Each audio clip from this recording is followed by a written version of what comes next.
Rob, one more lap. Hold your nerve. We can win this.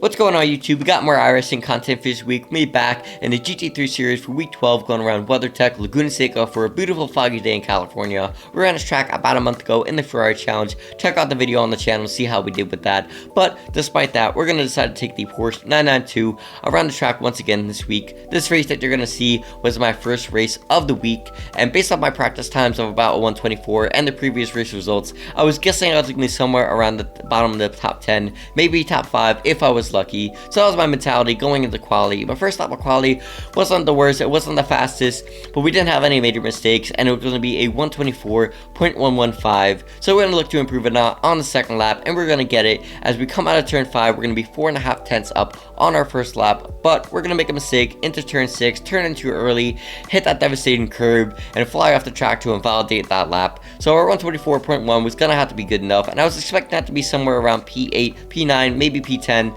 and I was going to be surprised, and that was going to actually be a P4 for the start. A lot of people didn't qualify for this race. 5 people didn't qualify at all. 4 people invalidated their lap. So that's going to work to our advantage. I wasn't really expecting to fight ahead, more defend from behind, but as you know from the title and thumbnail of this video, that was not going to be the case. I was going to be caught by surprise to be a little bit more competitive than I thought it was going to be. So with all that being said, there's a big elephant in the room as I don't have a G29 in front of me this week, as I upgraded this week of editing with a KS wheel from Moza with an R12 wheelbase and SRP pedals. That's going to debut next week at Spa for the GT3 series, so make sure to subscribe so you don't miss that. And with that, if you like what you see in this video, like and comment, and let's get behind the pace car and see what surprising result we can get from P4. This is a rolling start. Car number 10, P4. Stay behind Alex Jar in the right lane.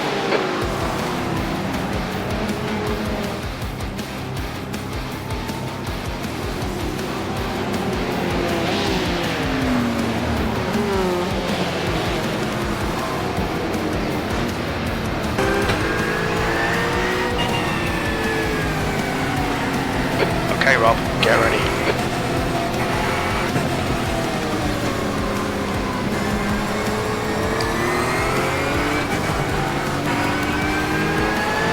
For it.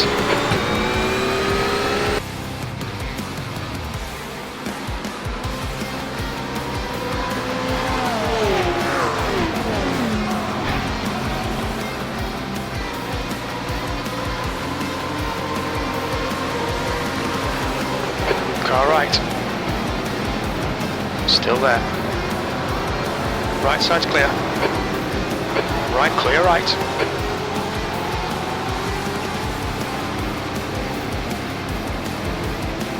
Off the green flag, we were able to get an amazing start and jump up from P4 to the lead, and as we take a look back to see how it happened, the leader isn't going to gun it out of turn 11, while the 9 in P2 is going to gun it out of the final corner, so he's going to have to get on the brakes, messing up his timing for the start, but he's still going to be able to get it relatively good. And as the leader starts to get away, he's going to make a mistake and bounce his RPMs off the top of first gear, while the 8 in P3 is going to second guess himself on the start, getting out of the throttle just barely as the leader starts to go, while I perfectly timed the start and was sitting in second gear in the same RPMs they were sitting in first gear, so I was able to jump in front of the 8 before we even got to the start finish line, which is going to put us side by side with the 9 and right on the bumper of the 6 as we go into the Andretti hairpin. And as we go to exit the hairpin, 6 is going to get on the throttle too early and is going to run wide out of the corner into the dirt, which is going to hand us the lead of the race, but we're still going to be close with all the cars behind as the number 8 is going to be right on our bumper as we go through turn 3 and turn 4. Jumping to the lead so quickly in a race I was not expecting to be competitive with is going to shoot my nerves through the roof, causing me to be slow through turn 4, giving the 8 a run on us as we come out of the corner down towards turn 5. I'm immediately going to recognize it and jump to the inside to go defensive, and we're going to be able to maintain the lead through turn 5 while our line's going to throw off the 8 slightly through the corner, slowing its exit, which is going to allow the 9 to have a peep as they go into turn 6, although he's going to back out and think wiser of the move. So as the 8 dips his tire in the dirt as he exits turn 6, we're going to be clear into the lead as we come into the corkscrew, and with all that excitement on the first lap, my heart rate is going to be through the roof, and we're going to have to wrestle with our own nerve if we want any chance to be able to battle for this win as we have a long race to go.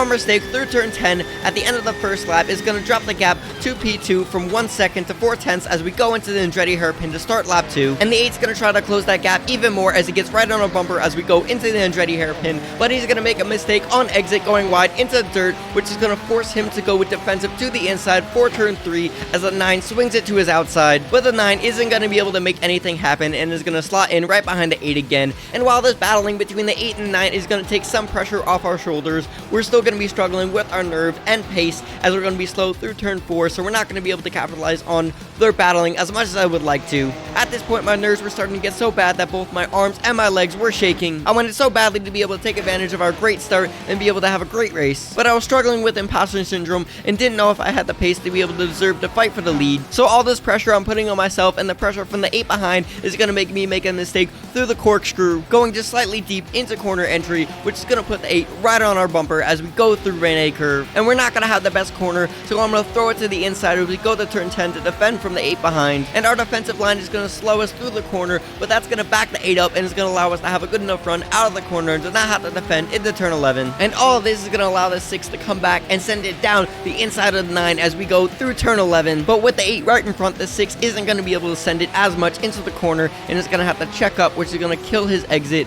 allowing the 8 to slot right back in front of him. And with all 4 of us so close, we have to keep it mistake free or we're going to have a big loss of positions just like we did last week at Sebring.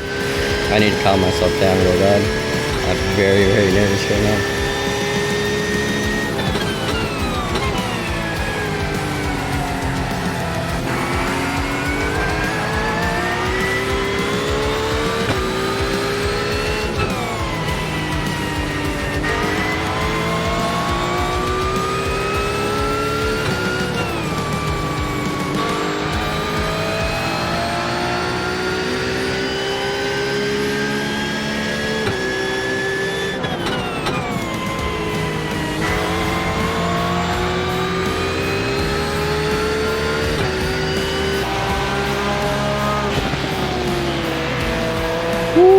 As we came into turn 6, we turned in a little bit early and got a little bit too much curb, slowing us out of the corner. But I recognize this, so I'm going to jump to the left side of the track up Rahal straight as soon as I can to be able to defend the inside line as we go through the corkscrew. And as I once again go deep on entry into the corner, the 8's going to be right on us once again out of the corner. But it's going to be him who makes the mistake this time through Rene curve as he tries to be too aggressive and takes too much of a shallow line trying to peep on our inside, which is going to force him to go defensive through turn 10 from the 9 behind, who's going to look to the outside, then try to send it down the inside into turn 11, but he's not going to be close enough to make the move happen. But looking to the inside is going to throw the 8 off of the apex, slowing him out of the corner. So as they come down the front stretch towards the start finish line and through turn 1, the 9's going to have a run on the 8 as they go into the Andretti hairpin, and the 8 isn't going to go defensive the inside, so the 9's going to send it down his inside. But he's going to be way too aggressive with the move and run deep into the corner, which is not only going to let the 8 back by, but it's also going to allow the 6 to move up into P3. And now for the third time in this race, the battling between the 8 and the 9 behind has allowed us to get a little more breathing room as we've been able to open the gap up to 1.4 seconds, so we can catch our breath, calm down, as we have a lot more racing to go.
despite not making any major mistakes. As we come to the start of lap 6, the 8 has been able to close the gap to now 0.4 of a second, as I'm going to start to realize how big the pace difference is between us and the 3 cars that qualified ahead of us, as the 8 ran half a second faster than us on our last lap, running a 123.7 while we ran a 124.2. So while we're not even halfway through the race, it becomes very obvious that if we want to win this race, we're going to have to work really hard and put up a good defense.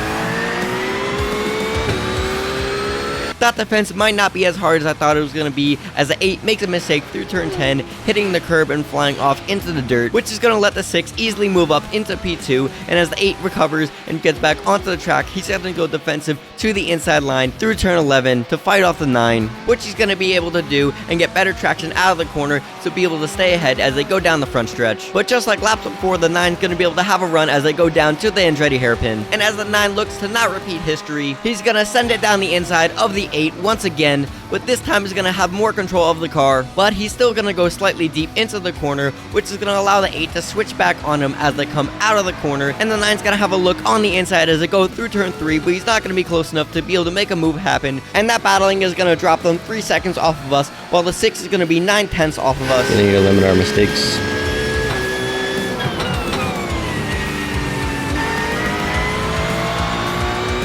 My herb's going to get to me quick. Even with the 8 going off the track, we're still going to have massive pressure on us, as we now have the pole sitter behind us, and he was able to take half a second off our lead in 5 corners. So we either need to find more pace, put on a defensive masterclass, or hope that he makes a mistake.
As we came into turn 5 on lap 8, the weather conditions started to get better and the fog started to lift, so our high beams got disabled, and this would unlock our ability to start flashing our high beams, which the 6 has been doing since we came out of turn 5, but I'm not going to notice it in my mirrors until now, where we go into the braking zone for turn 11, which is going to make me lose my focus and miss my braking marker just barely and go deep into the corner. So while my mistake isn't going to send him alongside, I know that the 6 is now going to have a run on me as we go down the front stretch, down turn 1, and to the Andretti hairpin. So I'm going to move to the left side of the track to be able to defend the inside as we go into the Andretti hairpin, which we're going to be able to do and have a good exit out of the hairpin to not have an immense amount of pressure on us from the 6 behind as we go into turn 3. But if we want to be able to win this race, we're going to have to limit our mistakes and not let the pressure from the 6 behind get to us.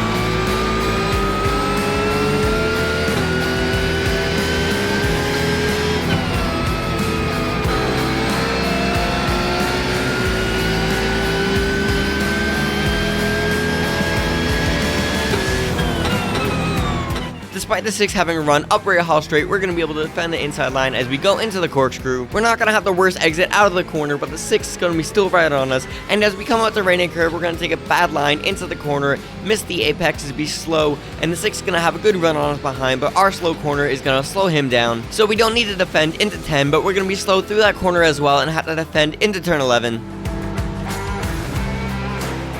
On your right, clear right. And we're going to be able to maintain the lead through the corner, but as we come out of the corner, he's going to get a better exit than us, and he's going to try to take a look to our inside, but we're going to immediately move over and cover that off, and force him to our outside as we go past the start-finish line. And as we go through turn 1, he's going to go a little bit too far to the right, and then swing back to the left, getting real close to our bumper, and that's going to force him to lift, which is going to allow us to get back on the normal racing line as we go into the Andretti hairpin. And with a good exit out of the corner, we're going to be able to successfully defend the lead, but with good pace from the 6 behind, this battle is far from over.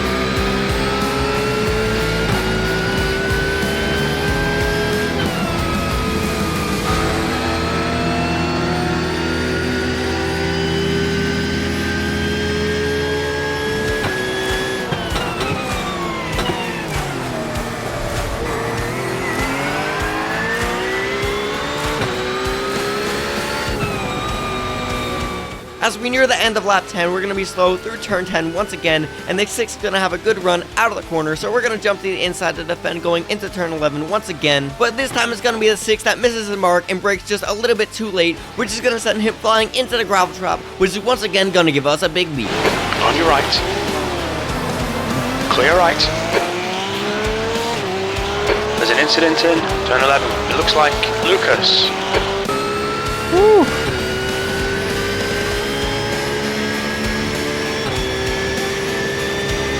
Still got to keep it clean.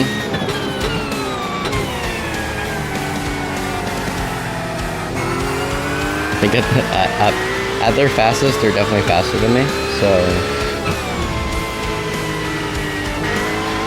still got a couple laps to go. They can still definitely catch me, especially if I don't keep it clean. So, but that mistake is definitely going to give me a lot of needed breathing room. Although the defending and battling road course was really fun. Gap to Joe behind is now 1.7. Come on, Rob. Just 5 minutes left. Hold your nerve. We can win this.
No, okay.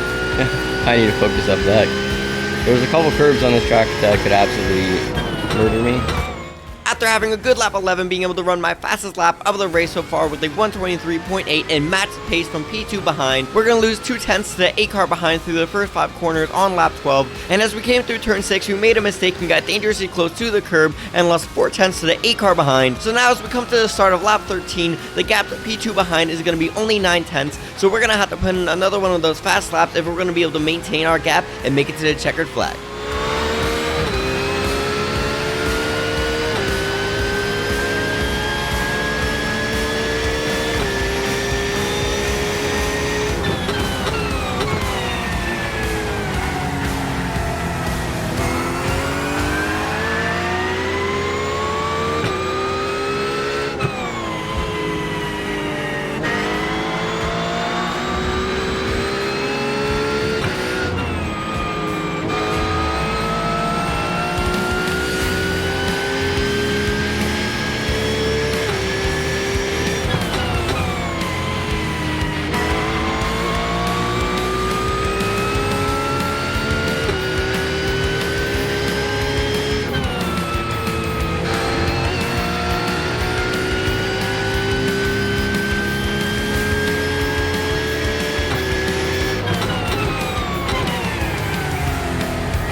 as we come to the end of lap 13, we're able to put in our fastest lap and match the time from P2 behind to be able to keep the gap at 9/10. We're so close to this win, but with P2 so close behind, one mistake could throw this all away, so we got to keep it clean. So gotta hang on for a little bit longer.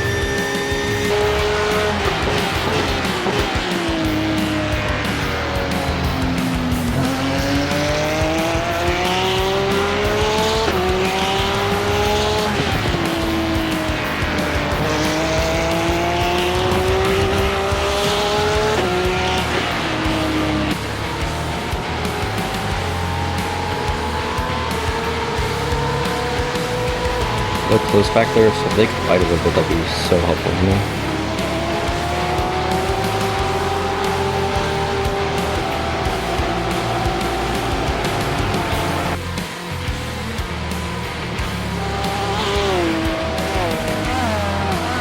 I gotta focus on my race though, not them.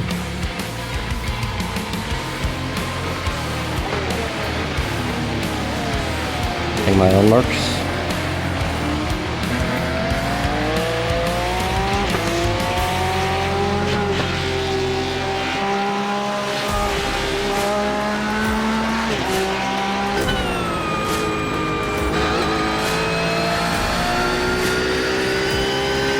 Unfortunately, my own pep talk isn't going to work, and we're going to miss our marks as we go into the braking zone for turn 11, braking too late and going deep into the corner, just like we did on lap 8, which is going to put the 8 a tenth off us as we come to the white flag. Come on, Rob, one more lap. Keep it together. We'll win this.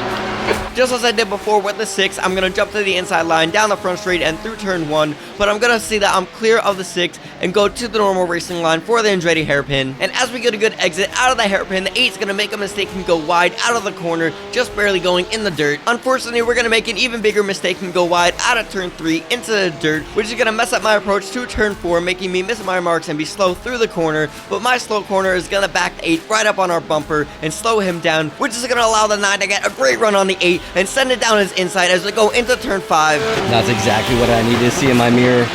Thank you, orange car. For one final time, the battling between the 8 and 9 is going to be our saving grace of the race as they go side by side through turn 5 and remain side by side through turn 6, which is going to slow them an incredible amount and give the 6 a good run as they go up real hell straight. And as the 6 tries to send it 3 wide, he's going to make contact with the 9, slowing the 9, and as the 6 backs out, they're going to go single file through the corkscrew.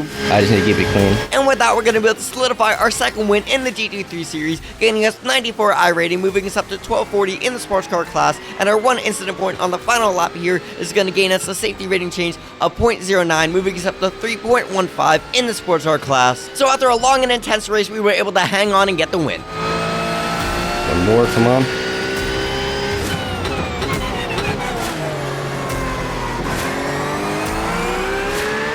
Let's go! First race win.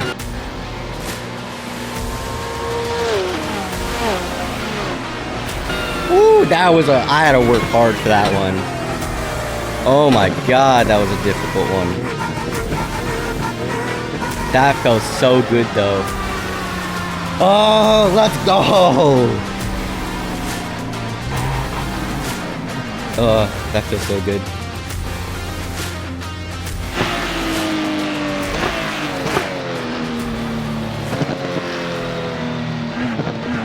Well done, Rob. Great win. You deserved that today.